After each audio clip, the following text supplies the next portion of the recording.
Craig Warrack here, back with a showcase of one of my Marvel Legends custom action figures. Today we have Ultron. Ultron is one of my personal favourite bad guys and general characters in comics because he's totally insane, and for a robot that's quite difficult to achieve.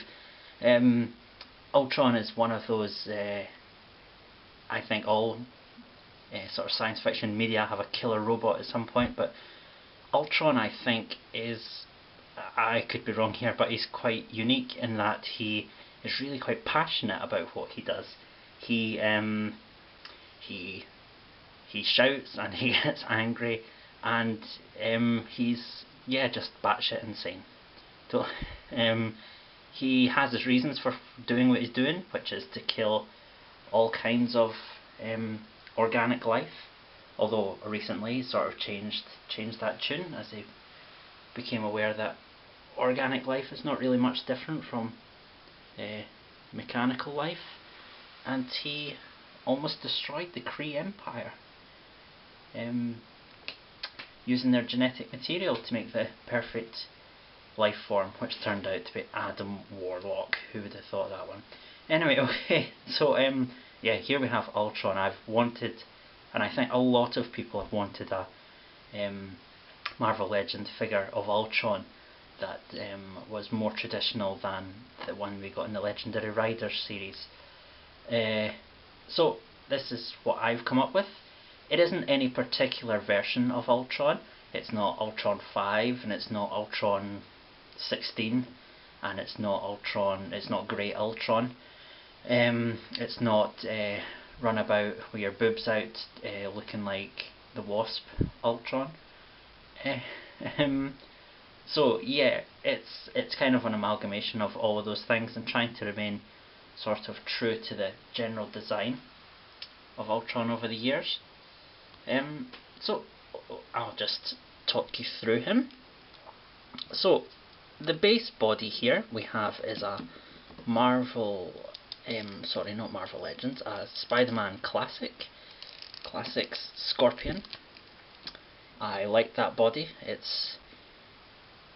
has a kind of a pointless point of articulation in the middle here. I don't know why you'd need his abs to point one way and his pecs to point another, but there we are. They added it in there. So yeah, I really like the Scorpion body. I love the detailing on it. He's got all these rivets all over his costume and these lines of banding, which I thought suited Ultron very well. And he is quite tall as well. A lot of the Spider-Man Classics villains were taller than most Marvel Legends figures. I thought that suited Ultron as well. And just to give you a quick size comparison, I've got the Hasbro Marvel Legends Iron Man. Now, the Hasbro figures are usually smaller than most classic Marvel Legends, but there we are. So he's much taller than Iron Man, and let's see how he compares to a Toy Biz figure. He's also much taller than Captain America. There we are.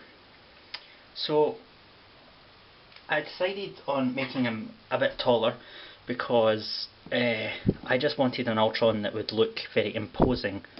Ultron really can't be beaten in a fight by a lot of characters.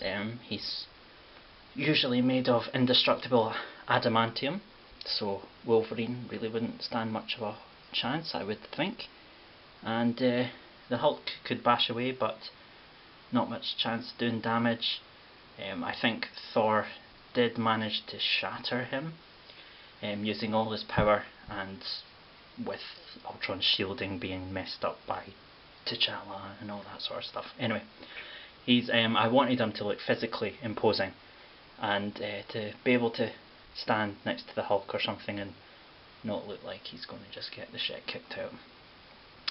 So yep, so to do that I also gave him MODOK's hands from the Build-A-Figure MODOK.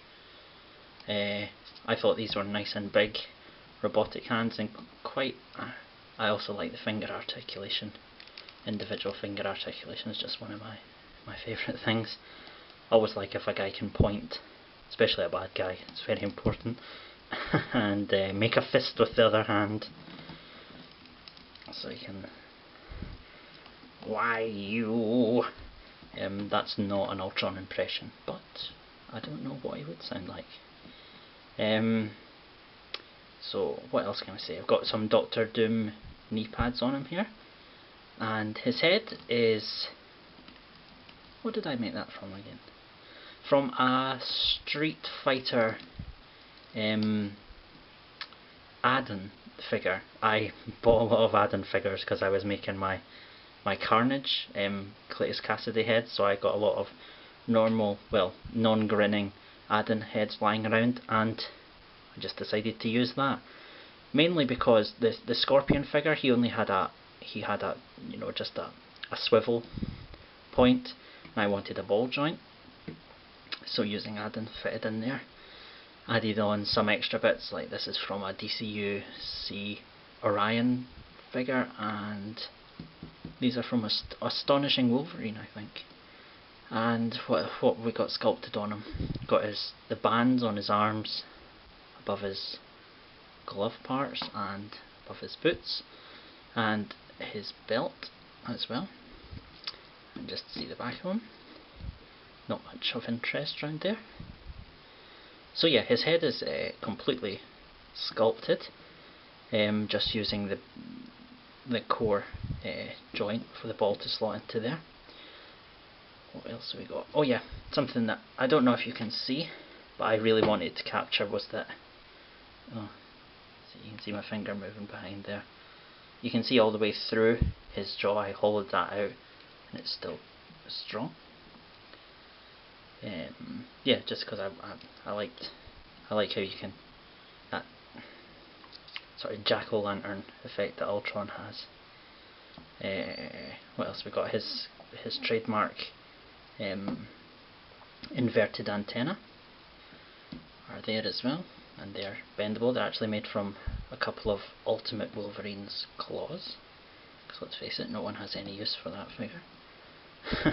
And I sculpted his chest piece as well, just covered up some of those riveted lines and drew a line across it. Well, actually dremeled a line in. And yeah, so there we have, that's Ultron. Now Ultron is one of the prizes for the collaborative articulated comic book art contest that myself and Glenn Webb are running in May 2011. So if you'd like to win Ultron, then visit the contest announcement, follow the rules there, and get your submissions in. You could stand a chance of winning him. So best of luck to you guys.